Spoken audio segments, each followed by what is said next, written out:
Welcome to episode of the Tower 26B Race Radio Podcast. I'm Joe Minsky here with Coach Gerry Rodriguez. Coach, how you doing? I'm good, buddy. How you doing? I'm excited. I'm You, excited. No, I'm excited. I always liven up when I get on these things. well, you're excited on your colorful. I'm seeing something different on your ears there. What's going on? Uh, What do you got going on we're there? live. We're streaming live on Facebook, so I'm going to show this. All of you audio listeners can use your imagination, but I'm on these FaceTime and these calls and these podcasts so often. This is my headphones. Look at how beat these things are. One side doesn't work. You think just putting on my head, listening to someone talk into my ears, putting it down, doing it the next day, doing it over and over. What kind of beating does that take? But that shows how intense I am on these podcasts. As I break my headphones and I got to put on my wife's pink headphones with my amazing Spider-Man, amazing dad shirt. I'm showing off flair, Jer. We're the flair. You're looking good, though. You're looking good. For a second there, I thought you were just coming back from a Taylor Swift concert or something. Oh, I mean, if I'm going to be with the times, I'm going to be a man of the times, a girl dad as I am, I better start to learn the lyrics. Well, you know what? Pretty soon your daughter's going to be knocking at the door to go to some of those concerts. That's what I'm saying. I got to start cleaning myself up, taking care of myself, getting a nice bronze on and plucking my eyebrows, getting some Botox in that forehead. Make sure I'm looking good for these concerts. You're starting to knock. Where are you now? You're in the mid 40s? 46 next week, buddy. 46 in 8 days. Damn, 46. a few years short of the half century. Go ahead and start up on the Botox. Let me tell you, though. It's time. Let's bring it to triathlon because that's what the center of this podcast is. Feeling better, that's right. Racing stronger, racing faster than I ever had in my entire life. Oh, isn't it crazy? Like, it's just a number. You just keep working. You do the right things. You take care of yourselves outside of training. You eat right. You get some sleep. And you can keep getting stronger. At least in my world, you do. Well, that's what being a dad does. It it forces you to be pretty specific with spending time. And you know what? You got to have an amazing coach. So my shirt should say, instead of amazing dad, amazing coach, pointing the finger towards you, buddy. So thank you for all you do to keep me young and youthful. Hey, how long have we known each other? A long time. 2009, 2008. 2008. Maybe even 2007. I think 2007. Is that when you came over at the UCLA? 2007, I would say. Yes, 2007. Correct. That is 17 years. It's a long time. Damn. A long time. Hey, you know what? I feel like we're just getting started. We're going to take over the world, buddy. We're just getting going. Let's get it going. Let's get it going. Let's get it started. It's like me. I feel like I haven't even started living yet.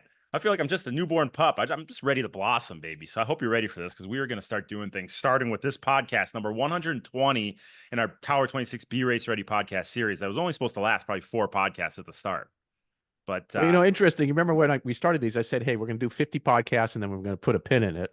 And we did our 50, and a number of folks started calling in, writing and begging us to keep going. And, reluctantly, we started adding them reluctantly for you, not reluctantly for me. Me, I could do this thing every day the rest of my life. So I'm going to keep doing them even when no one's listening, just my mom. And maybe not even my wife. She doesn't want to. What if my mom's listening? I'm going to keep doing it just so I can, keep the pipes loose and lubricated. So, hey, Jerry, we haven't done quite a while on this show is top countries that listen to the show. So let me rattle off top 10. 10th place, the Netherlands. I think they moved up pretty high. Ireland, or Arlene was over in Ireland for 2 weeks. So I'm giving her all the credit. They're number 9 now. By the way, Arlene, I love coaching that girl. When she shows up at workouts, makes my day. Great to coach. Such a good attitude. I FaceTime her last night to talk about her training. I coach her one-on-one, and she said you said that and made her day. That's the way to start the day. You said that to her, how she turns the mood of the workout around. It's always happy. But yes, it's the opposite when she's at my workout because she is one bitter human she's swearing at me. She's telling me to screw off. So it's good cop, bad cop, I guess, right? All right. So Germany, number 7, Spain, number 6. Here you go, top 5. China has jumped into the top 5. Yes. Interesting. Australia, number 4. Canada, number 3. UK, number 2. And right here, our very own United States, number 1. So yeah, China moving up the ranks pretty quick. That's we hadn't done this for a few months. That's interesting. China was nowhere near the top 10 a few months ago. Right. So, fun stuff. All right, so let's get into it. What did we talk about last episode? Do you remember what we talked about? We went over basically athletes making decisions to change or augment workouts given to them by their coaches and or overtraining, meaning adding on or increasing the efforts, from what's prescribed in their workouts, and also getting into maybe going on group rides, group runs, group swims, and going too fast in some workouts. Whereas, because sometimes, and that's a good thing, right? When you get some competitive juices going, but a coach writes a week of workouts, knowing what's coming before, what's coming, what you're doing then, and then what's coming after. And when the athlete makes changes to it, that can certainly affect, not can, it will affect what's coming after. So we went through a pretty deep dive into that. Not saying you can't have fun with the workouts occasionally, but we just don't want you going out there for five hours and pinning at 90%, leaving you limping for the next 2 weeks. So, but that a lot of good content. If you didn't listen to that one, go back and listen to it, and good reminders for this upcoming, phase and upcoming 2025 season to remember when you're dialing in your training. But what are we going to get into this episode? I thought I'd talk about a potpourri of things. Sort of, we have one of these episodes every so often where we touch on several different topics.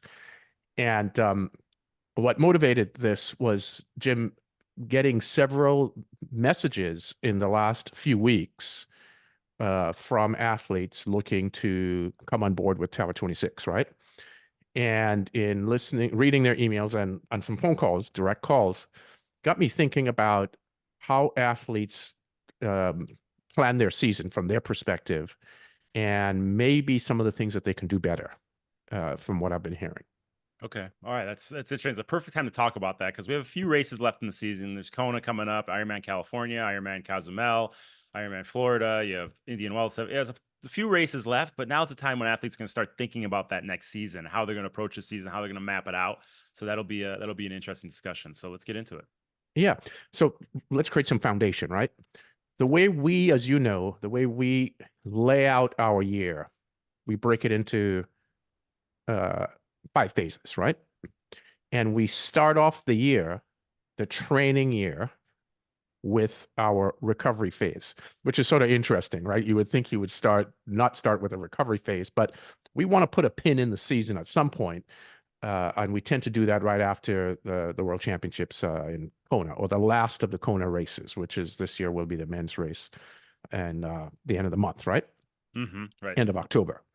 So pretty much November 1st-ish, we will begin what we call phase 1 of, or segment 1 of our 2025 season.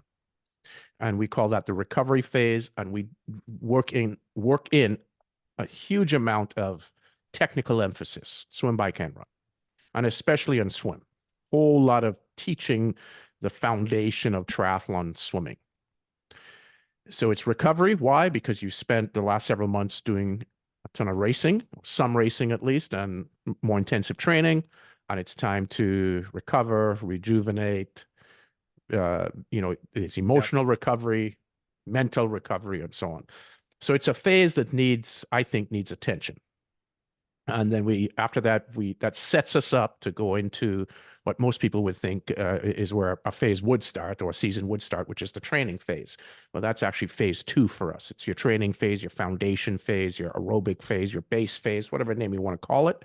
That's our phase 2. That'll run typically maybe 15, 16 weeks.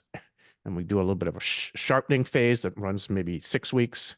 Then we go into, on the swim end, our open water skill building, where we teach the skills required for open water, right, that triathletes need. And then we hit what we call our race ready phase. And that's our final phase. It's a phase we're in right now. And that's the largest phase, or the longest phase as far as duration of time. It's typically several months long. And it mirrors, at least in North America, Northern Hemisphere, I should say, it mirrors the racing schedule, right? Where the bulk of races are June, July, August, September. Yes, there are races in March and April and May, but they're not as many as there are in June, July, August, September, and so on. So if you sort of drew a bell-shaped curve of the year, you'll get your big fat portion of it in those months, and then streamlined out towards the end of the year, less and less races, and then the beginning of the year, Jan, Feb, March, less races also. Well, and you always hear about coaches say, or people in articles, periodize your training, periodize your training. The way we've set up the season, it's just a natural periodization. You know what phase of training you're in, you know how you're progressing, and it's meant to build the entire machine. It's not like we're just spinning our wheels one workout after another with no real agenda. Like, we know we're in the technical phase. Our agenda is to work on that technique. We're in the foundation phase. Our agenda is to work on that base training, that volume build week over week over week, you know where you're at. You know how you're building the machine in a better way. Whereas a lot of, and we're getting into this later, a lot of just masters teams just go and they show up and they do a workout and they move on to the next workout and move on to the next workout. No real focus within the phases. So we have that clearly mapped out so our athletes know exactly where they're at and what they're working on when they show up to the pool. That's exactly correct.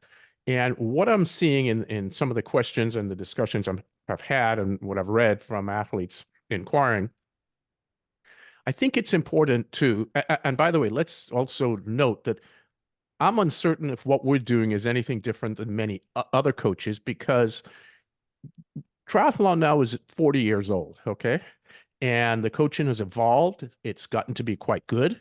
Many coaches have, we have taught many coaches what to do. They've followed our methodology as far as laying out a season. It's somewhat similar. They may use different terms, but it's fairly similar. What I'm seeing these athletes doing is they are bifurcating their season or stopping their season with their coach because their last race was, let's make up a date, August 25th or September 10th. And they've discontinued their coaching with the coach. And they're sort of in floating land trying to figure out what to do. Do they want to go back to their coach? They're contacting us and so on. And what I want to lay out is to have athletes understand, when you discontinue your service with a coach, whether it's us as an example, because I'm sure there are probably some athletes that are also doing the same. I haven't seen that lately, but we would probably be no different than many others. But if you're stopping your programming with your coach probably had, or very likely has, most definitely, I would say, has a plan for you that's beyond your last race. It's a plan for the entire year, similar to how I just laid out our 5 phases. And if you stop that engagement with your coach, you're also stopping what I think to be very important part of your training progression, right? You may not have another race, and it's no different than world-class athletes. They may not have another race, but they don't stop training. Okay, they still show up at the track. They still show up at their bike sessions. They still show up at their swim workouts to work on specific things so that they can become better athletes. So these athletes are stopping what they're doing, their progression with their coaches, because their race was over. I don't think that's a smart thing to do. And let's take Tower 26, for example. It would be silly to stop swimming. Let's use swimming since we mainly talk about swimming on this particular podcast. To stop swimming September 1st because your last race was August 25th. Why? Because we're in our race ready phase. We do a whole lot of specific skill development for open water. Very, very targeted. Let's just take something very simple like what I call silky sighting. Learn how to sight with silkiness, where it's very fluid, right? Lift, look, and breathe. It's one movement. It's not lift, pause, look, pause, breathe, pause, clunky, clunky, clunky. Mm-hmm. No, it's lift, look, and breathe. It's one fluid way of executing proper technical sighting. And we work on those continuously. So if you stop showing up at our workouts, for example, and from September 1st, you're missing a whole lot of continuation of your skill development, which is not a good thing. You've fallen behind. And that's the thing. The athletes, especially, been working with us year over year over year on a consistent manner. They swim their hundreds. Let's just use hundreds as an example. Just as fast when they're doing 2 sightings per 25 as they do if they weren't sighting at all per 25, because they've built in that silky smooth sighting. I was just talking to an athlete that I just brought on a couple of weeks ago. Extremely talented swimmer. I mean, we're talking low 100s for the hundreds. Fast. Oh, nice. Right? Nice. But telling me in the comments about how hard it was to add the sighting in and how that took so much time off that 100 pace because it hasn't been worked on. It wasn't silky smooth yet. And I said, just give it a few months. With your prowess in the water, you're going to adapt to it really quick. And that time will be just the same, but you got to stick with it. You got to keep practicing. You got to keep working it. It's nothing that the swimmer has done in the past. And now working it in, I guaranteed that it'll be just as fast when we do work it in and it becomes smooth, but it takes time and it takes patience and it takes consistency. It takes a lot of consistency and a lot of practice. And what many athletes tend to do, and some coaches, unfortunately, is they build sighting into 10 days before the race. Well, to develop the skill of silky sighting, Jim, this is months, if not a couple of years of of progressing your skill set, right? To be able to do this well. Oh yeah. It takes a long time. You just can't have your athlete do 3 or 4 sessions with sighting in it and expect them to be anywhere near to any sort of quality of sighting. In fact, it's difficult to say this, but watching the Olympic Games, even in swimming, there was some awful sighting in the men's and women's 10K swim. That I would have to say that triathletes are better at sighting than swimmers at the Olympic Games because they race more and they build their sighting into training sessions where I don't think the swimmers do as much. But point being, you don't want to stop your season when you have these skills that are still being developed. And we've seen quite a bit of that. I'm hearing this, I'm talking to athletes that are doing this, and I don't think it's in their best interest to bifurcate or stop their training with their coaches. I always make the example. A race is a big event when it's approaching and when you're going to do the race. But ultimately, if we look big picture, if we're the coach looking down from above, it's just a blip on the radar, right? We learn from it. We build fitness. We get results. We get a test of where we're at, what's working, what's not working. But then we have to build off that race and go into the next race or the next phase of training, knowing what we know off of that race with that experience, with everything we gained building into that race. If we're just going to go in that race, hit it, and then stop, sure, you have the experience and you get the medal, but what was all the work for? You're just ceasing your ability to build yourself further upon what you already laid down going into that initial race. It's just a blip. Everything is grand scheme. You're always progressing to be better and better and better. If you just cut it off after that one race or when the season's over and said, I'll just get going next February, you're just starting from scratch and you're kind of losing everything that you committed for that one race with that dead stop after the race. Exactly. So we're in agreement here, and I think athletes need to perhaps have closer discussions with their coaches before they decide to end a relationship with them or put their training on hold, right? And the ones who are talking to us, at least, we're always pretty mindful. I'm very professional about that, as you know. I always want coaches. I get a lot of calls, as we've discussed, athletes wanting to come, especially professional athletes that want to come swim with us or be coached by me. And my rule of thumb, are you coached? Yes. Did you tell your coach? No. I'm sorry, I can't help you. You need to tell your coach. And your coach needs to contact me, and we need to have a discussion about this and so on. Because it's, I'm in the sport. Most athletes, professional athletes, are in the sport 3 or 4 years. And the ones who are super extraordinary, they have a 10-year career. I've been coaching 42 years, 43 years. So I'm going to see 4, 5, 6, 7 cycles of athletes go through already. Yeah. I'm not going to be unprofessional in how Tower 26 or Jerry Rodriguez interacts with athletes. Yeah. So have good relationships with your coaches, discuss with them what your plans are, what you're thinking, and be mindful about how and when you end a season. I think you're cutting yourself short of opportunity because the end of, let's take where we're at right now, the end of if you're Tower 26 is an example, you want to make sure you roll all the way through till the end of October.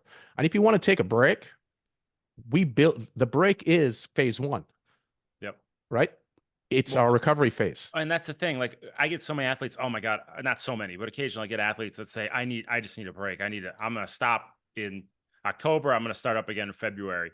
I say, okay, I'll talk to you in 2 weeks, right? I give them a week. I give them 2 weeks. They call me. Oh my God, Jim, I'm dying. It's become a part of my life. This training, I need it. I need the move. Let's get back going again, right? So they took their break. They got their mental refresh. They go right back into the technical phase. It's low end stress. They're not stressing their body to that extent we were stressing it when we were prepping for the race. Not even close. Not even close. But they're still getting the movement in, and they're increasing that efficiency and the prowess to be able to complete, let's talk swimming in this, be able to complete the stroke with better efficiency, which ultimately is going to make them faster in the long run. If we're skipping this whole phase of training, you're missing out on the whole ability to improve that stroke, which all swimmers want to do. They want to, how can I swim better? How can I swim faster? How can I swim with more efficiency? That technical phase is the time to do it. And if you skip it, you're behind the 8 ball from the start when you get back going again. I want to address that. But remind me, Jim, I want to come back to a new product that we have coming out that I want to tell our audience about. Is it a home shopping network now? This now we're going to start shocking this new product. So, which I don't hawk things, but I think this is pretty cool. One of the important things of our next phase that's coming up, our recovery phase, Jim, is teaching athletes. And it's interesting that we have to teach adults, but we do. My perception, which I believe is reality because I've seen this now for 40 something years being involved in triathlon from the very, very early 80s.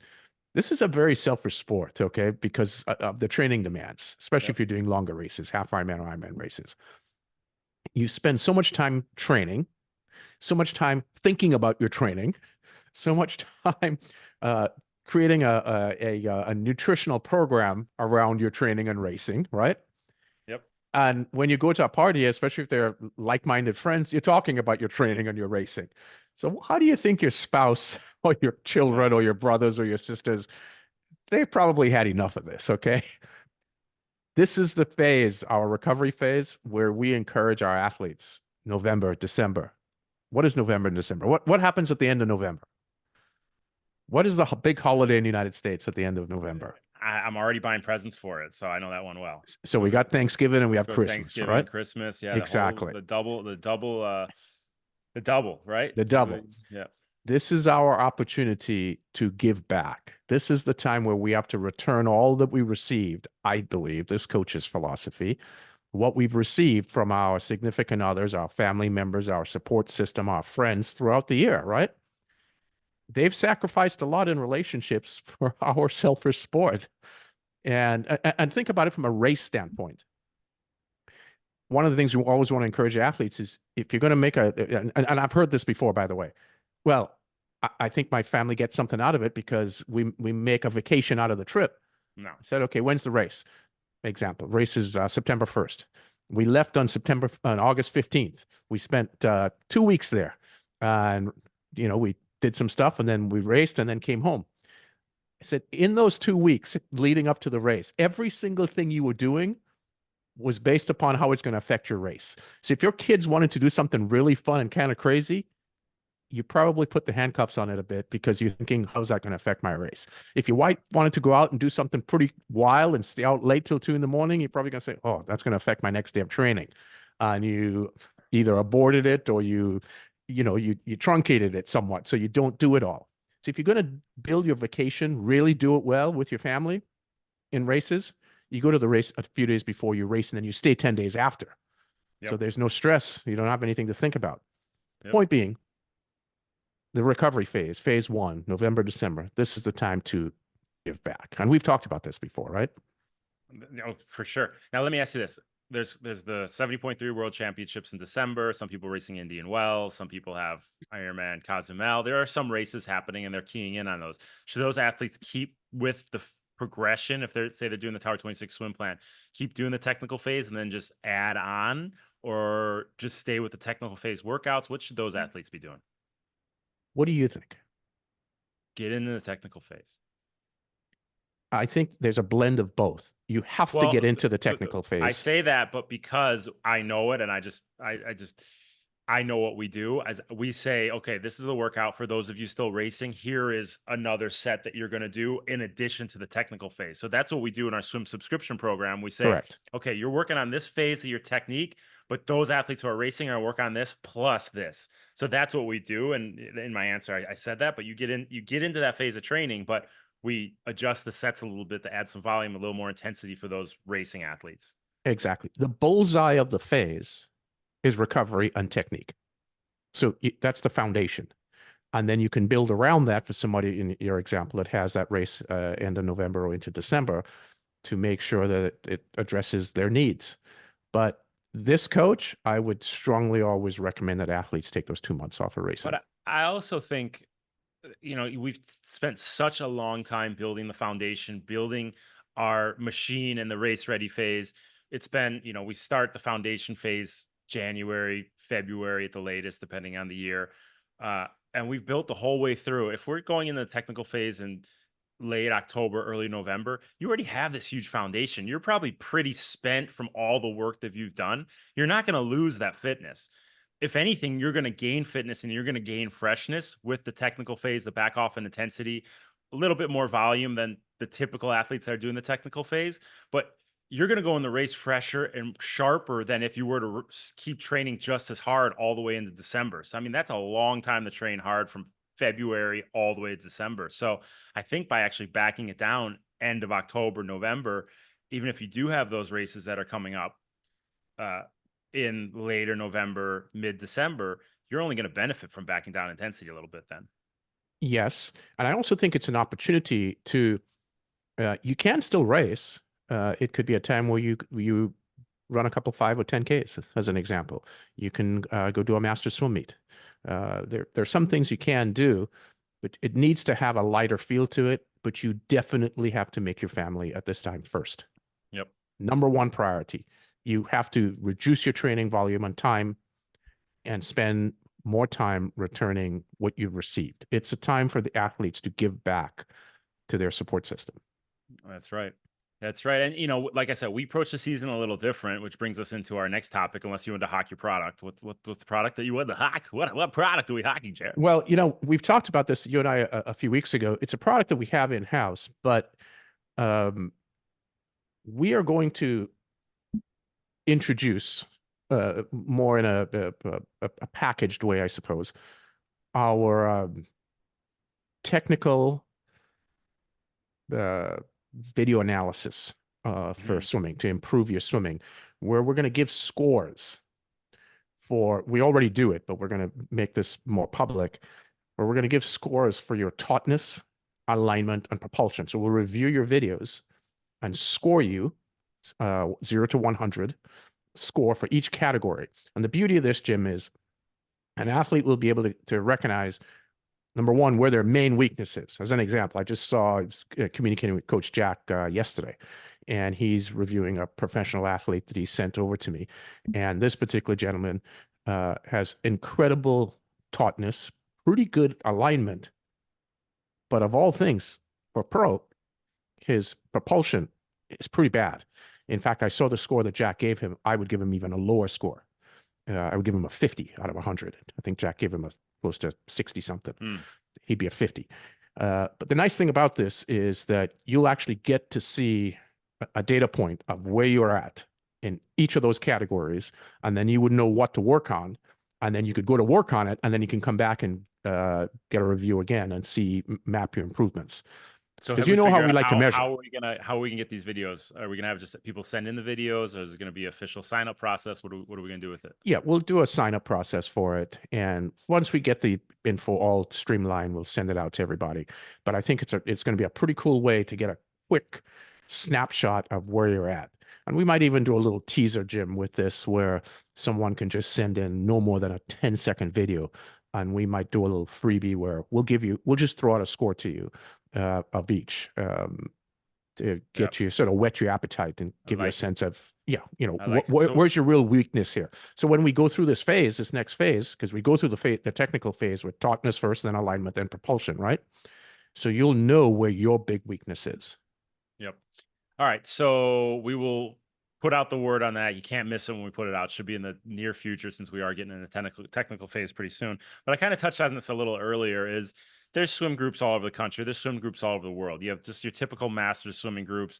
There's several triathlon focused swim groups.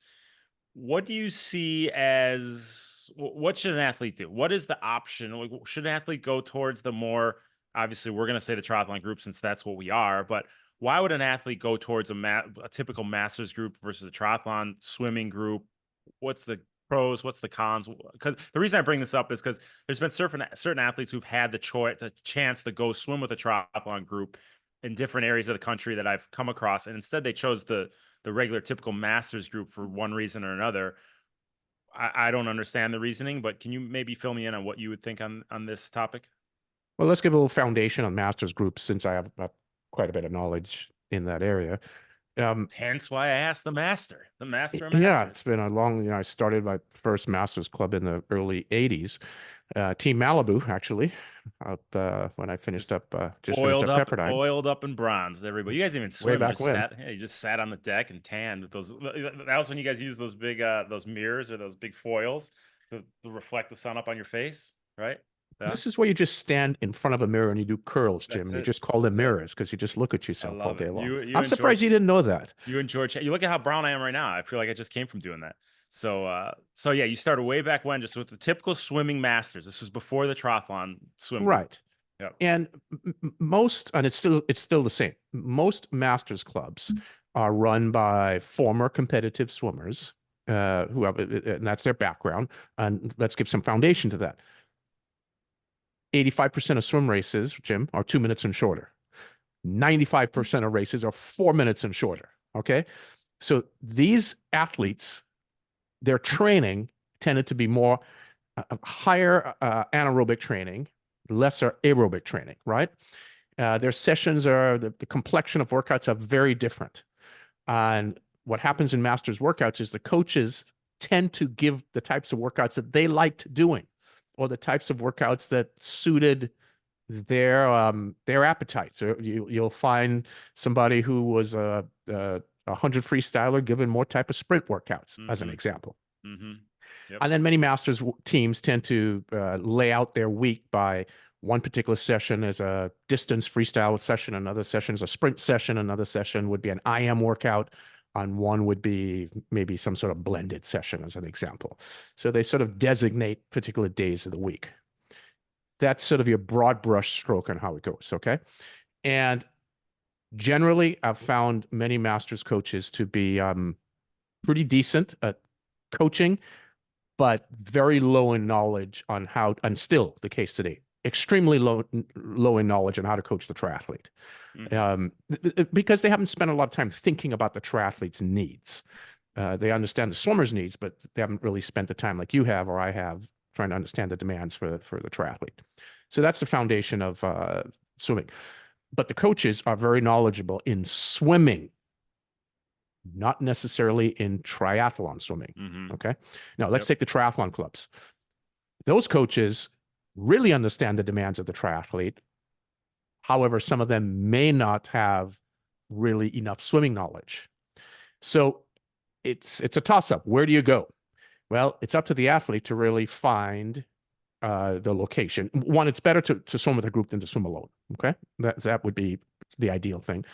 But if you have the opportunity in your location to join a master's team or join a triathlon group that has swim workouts, and that coach of the swim workouts or the swim group has tremendous swimming, real triathlon swimming knowledge, well, that's a no-brainer. You go with the triathlon group.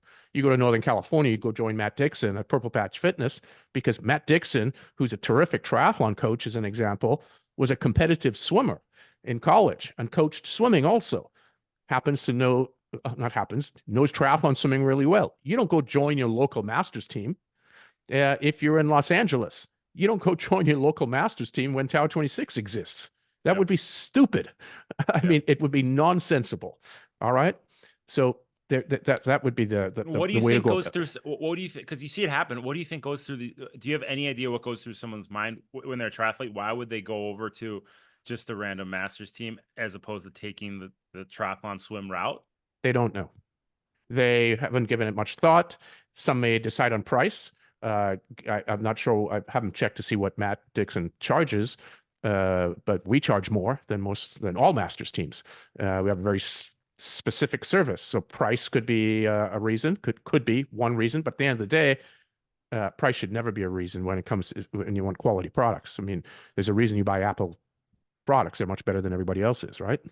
Yeah. Now let me ask you: do you think quality of the swimmers in the group makes a difference?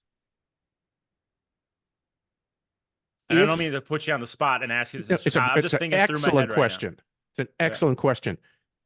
It would make a difference, or it can make a difference, if the athlete that we're talking about is a pro or a very, very good swimmer already. It would be helpful that they have some athletes to train with.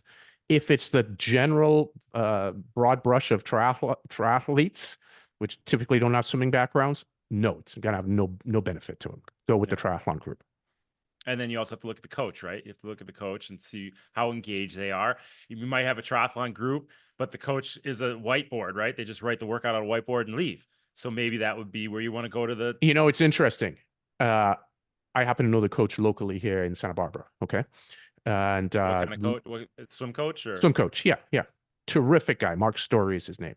Wonderful guy. Met him probably 15 years ago ish.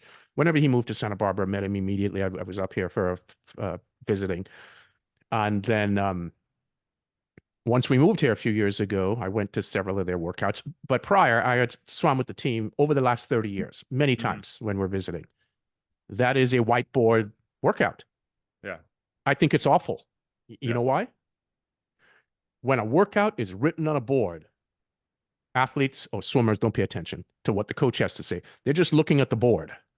And if the coach starts talking, they've already looked at the board and they've seen the swim set 10 times 50. So when the coach starts giving instruction, they're talking to their friends in the lane. Yeah. If I were coaching that workout, I would take that board and I'd turn it around and face the wall. There's no boards. Well, I would take that to the next level. What I've been doing on deck is I haven't been telling them the set. I'm just saying, okay, work on your progression. Maybe I'll tell them the set, but I won't tell them how many we're doing occasionally. I don't want them looking too far ahead. I want them present and focus on the process and not anticipating what's going to happen down the road or worried about what's going to happen. I want them focus on that. This is a different tangent we can go off of, but I want them present, focus on the process and not thinking about what's to come.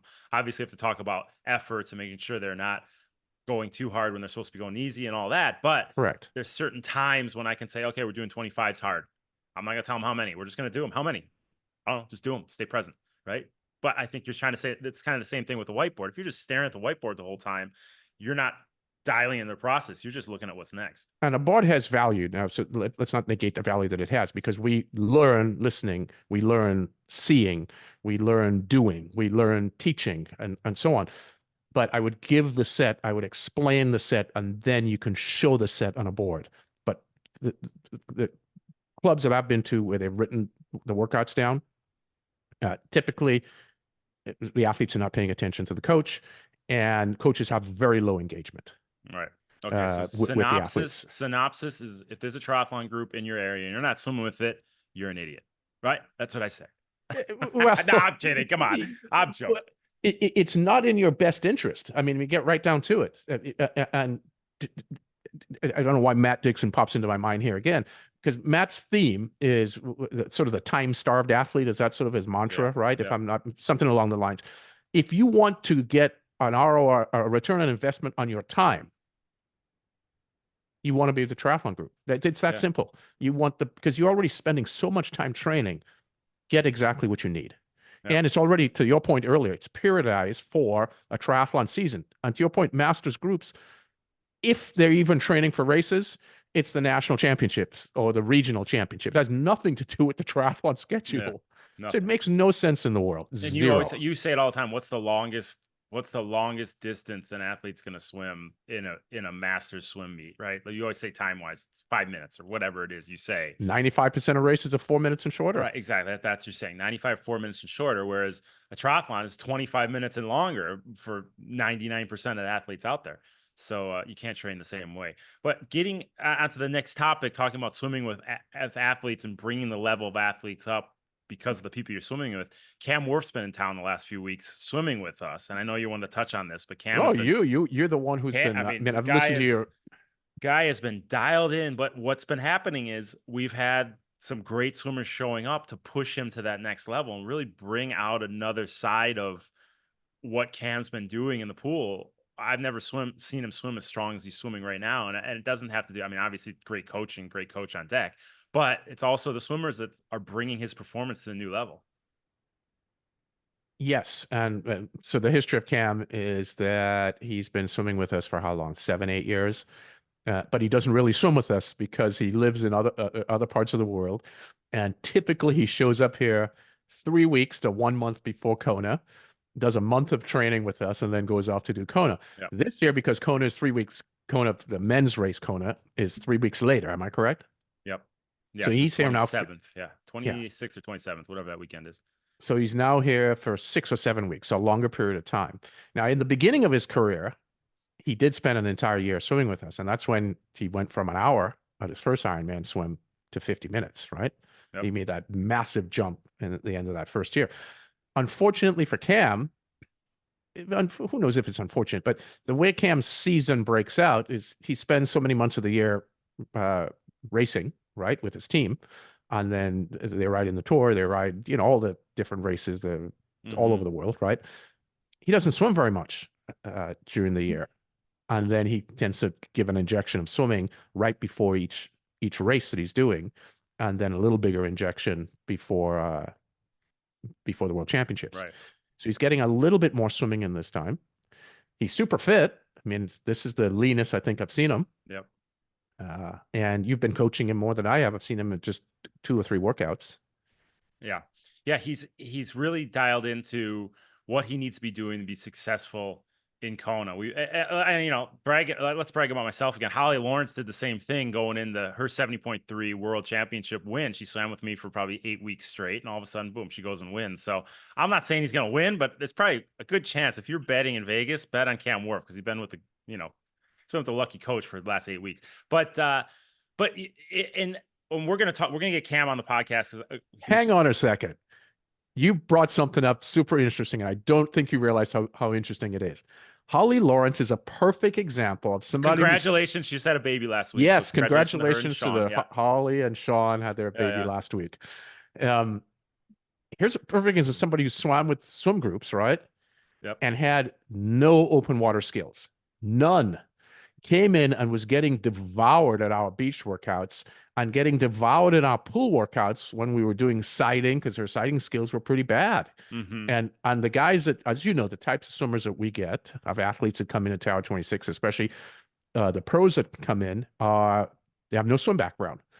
And she'd been the last couple of lanes in our workouts back then were 6, 8, 10 pros, none with swim background, but most of them were cleaning her up. Yep. They were mopping her up pretty easily.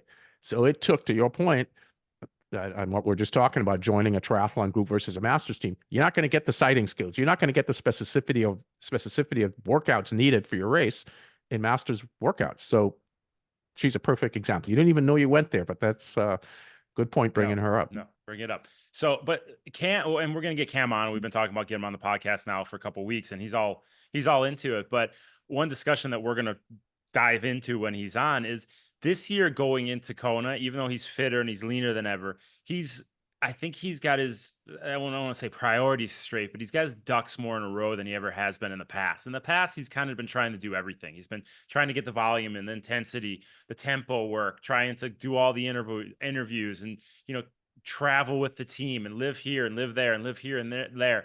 This year going in, he's realized it's all about the quality. It's not about trying to train 40 hours a week. It's not about trying to do every single thing in the world. It's not trying to live here, live there, live here, live there. It's all about quality. And if he misses a workout, he might have to adjust down the line, but he forgets about it. And he moves on to the next day. So I think he's 41 years old now. So maybe he's a little more mature, and he's got his family. Cam is 41. 41. His kids, Wow. his kids a little older, like my kids, are a little more demanding. They're not just a ball of skin anymore. Like they're getting around, they got 2 wheels and they can run. He's realizing, hey, I gotta keep the family happy. I gotta keep the sponsors happy. Gotta do the things on that side. Training is important, but I only have so much time in the day. And because of that, it's given him a new lease on energy, because he's not trying to do everything. He's not trying to fit 70 hours of training in 40 hours, right? He's trying to do what he has time for. If he misses, he doesn't stress over it. He moves on to the next day. And because of that, I've been talking to him every day. It seems like he's just getting more quality out of each and every session that he's going into. Well, let's translate that to some athletes that are maybe now beginning or don't have the type of foundation that Cam has or you have. Because you guys have so many years of foundation behind you, because I would say your training is very similar to his now, right? A lot less, more that's specific. What we talk about. That's what we talk about this back and forth all the time, is just how there's only so much time in the day. You got to do what you got to do. But you have the luxury, and it's not necessarily luxury. You're forced into being very, very targeted in your sessions and perhaps being a little bit more intense because you have that foundation. If you didn't have that foundation, he may not be able to do what he's doing. And neither you. You have to have those thousands of miles of riding and running and swimming behind you to be able to do those specific workouts and look away when you miss some, right? Well, those specific workouts that he's doing. But you're right in that we got to make sure that you're doing the right workouts for you. right? Yes. You can't say, okay, look at Cam's workouts and say, hey, I want to do those workouts. Cam Wurf's doing that, or I want to do that workout. Jim Lubinsky doing that. We have, like you said, thousands and thousands of hours under our belt, but that doesn't mean that you can't go in and do your workout in time available. You don't have to all of a sudden be a new athlete going up to 40 hours a week training. Be like, I'm a new athlete. I got to just get in all this work. It's all about the quality and getting the best bang for your buck with what you specifically need, not with what everybody else is doing. I try to be really professional on here, but this may come across as unprofessional. People So don't want to listen to I'm professional, gonna buddy. They want to unedit listen for a to moment. flair, baby. They want I'm gonna flair. unedit. Is it hubris, or what is it that these Norwegian athletes, and I'm not going to say the athletes, but the coach thinks that the athletes should be able to race Olympic distance races, half Ironman races, and Ironman races, and be successful at all distances? Yeah, I mean, I think maybe it's just noise. Maybe it's hype. They want to hype them up to be the all and everything athlete. But And also to think they can race in the Tour de France and win. yeah, that's, Did you I read mean, that? I read that. And, hype's a big thing. Getting out in the newspapers is a big thing. It's a big thing for sponsors. But, and people believe it. Like, oh, I believe that. I believe that. You can do this, you can Jim, do that. But as coaches, as people who've been around the sport for a long time, you don't see a carpenter go do an electrician's job, right? It's two complete different things. I'm going to be as direct as I ever get and uncensored, because I tend to not do. That is the biggest bunch of bullshit that I think I've ever read in triathlon, that I'm going to go win the Tour de France. Yeah.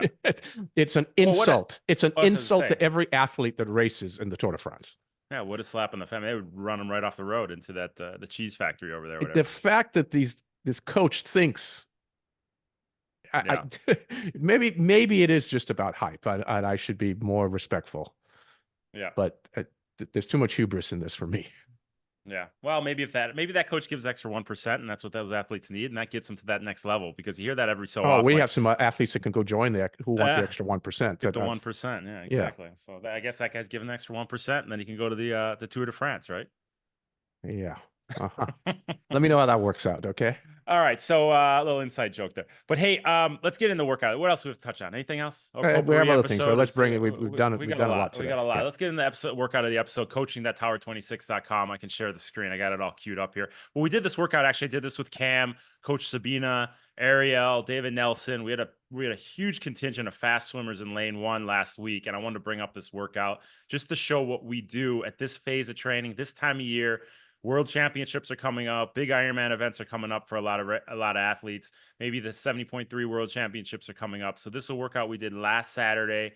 The guys were ripping. Lane 1 was ripping, 2, 3, all the way down to lane 10. Everybody's just ripping through this workout. It's really exciting to see. So Gerry, you want to lead us through it? No, I think you should, because you coach. I did coach this workout locally here in Santa Barbara, but you coach this with Cam and the others. Why don't you go through it? Yeah, so I mean, you get through the warm up, you get through all the pre warm up, all that kind of stuff. A lot of good sharpening. One thing that we do, and we've went through this a few times on the show, is we work in our race day warm up into this session. Something that we expect, if you have 15 minutes before a race, you should be doing this in the water. You go for an easy 5-minute jog, then you get in the water, you swim 5 minutes easy, and then as you see on screen, or if you're on audio, I'll describe it. You go 30 stroke. You go in the third part of warm up, because the first part is an easy 5-minute jog on the sand, or anywhere near the swim. You jump in, you swim easy for 5 minutes. Then the second part of the warm up is 30 strokes easy, 30 strokes fast. Then you go back to 30 strokes easy, 25 strokes fast, 30 strokes easy, 20 strokes fast. You do that decreasing in increments of 5 all the way down to 5. So you finish 30 strokes easy, 5 strokes fast. And then you go back up the ladder, 30 strokes easy, 5 strokes fast, 30, 10, 30, 15, all the way to 30, 30. So that's 15 minutes of swimming prior to your race start. So 5 minutes easy. We figure each of those cycles of 30, 30 take about 5 minutes. That's a good 15-minute warm-up. So we build that into our training, so you're not foreign to it on race day. We do a couple more things in the warm-up there after that. But then the main set, it's really specific, and we kind of work in all of our different aspects of open water training into this set, because it's 5x400 for our lane 1 or our level 1 swimmers. And I believe when we go down to level 4, what is it, Jared? 5x300? 5x250. 5x250. This is an intense set. I mean, this is really, really gets a lot of our athletes, because it's all starts from a dive, right? So we're thinking you are visualizing race start. What does it feel like on the start line? You dive in, you take out the first 100 fast as if you are taking it out on race day. And we really want you to mimic that feeling as to what that first 100 is going to feel like. After you turn after that first 100, you settle back into that moderate high effort that you can maintain on race day. And you finish the rest of your set at that moderate high effort. At the end of it, you deck up at the end and you stand straight up. But then more bells and whistles that we add in is you're diving in one after another after another. Hopefully, you're going to have 2 or 3 people that you can do this workout with. I mean, I think we had 4 or 5 in a lane when we did this workout. So it's a big pace line. You're drafting off of each other. The first person's pushing hard for that first 100. Everyone else is trying to stay on their feet. And what I told them is, I want you to try and drop those people on your feet. I want you to dive in and just absolutely pin it. So those people on their feet aren't just catching a free ride. They have to really work to get into that draft and then use the draft to their benefit. But it's not like they're soft pedaling or they're soft stroking to stay in the draft. They have to keep working. In addition to the pace line, we want to add in sighting. So the leader is, or actually everybody's sighting 2 times per 25 the whole way through, or the whole way through the first 100. And then after that, they go 1 time per 25 when they're in that 85% effort. And like I said, you deck up at the conclusion. You take about 90 seconds rest. I was given some big rest after this because I want more quality out of the set. And then they do it again. We do it 5 times through. Each time, if you do have athletes that you're pace lining with, you switch leaders. So the second person becomes the leader and the first person goes to the back of the group and catches as much of the draft as they can. Chair, what do you think about this set? It's race specificity, man. You're at the start line. You're envisioning what it feels like, the lineup with your other athletes, especially with Kona coming up, right? Everyone's together in the water. That's a water start. Everyone's lined up there waiting for that cannon to go off. And then, the first minute and a half, everyone, to your point, they're pinned in effort high. So that's exactly what the set does. And then you settle in, and there's a high frequency of sighting. You put in all the ingredients. That's it. It's everything all in one. And this phase of training, most workouts are going to have every single aspect of our open water swim skills built into them in that race-like environment. So go to coaching.tower26.com. We're going to open this one up so you guys can see it and you can follow the details of the workout. Go do it on your own. And then write me, Jim@tower26.com, and let me know how it went. And we will maybe get some of those comments on the air because we're getting tons of comments and questions. But we're running pretty long for this one. So go to coaching.tower26.com, fill out a profile. It's free. You'll be able to see this workout. You'll be able to do it at home and let us know how it goes. Jim@tower26.com. Jerry, you got anything else you want to touch on in this one? This is a good one, Jim. Thanks for hosting as always. Love it. Yeah, no, let me get this off here so I can see your pearly whites. But yeah, so a lot of good stuff in this one. We're going to do this every 2 weeks. We're having a lot of fun with it. So keep coming back. Remember, like us, subscribe to the show, leave us a review. But only 5 stars, right, Jer? Only 5. We don't accept 4 stars. 5-star review. We're on all your podcast outlets. So keep telling your friends. Got some good content coming up. So, Jer, it's always a pleasure, buddy. Thank you, Jim. All right, buddy. For Jerry Rodriguez, Jim Bitsky, this is the Tower 26 Be Race Ready podcast. Later, guys.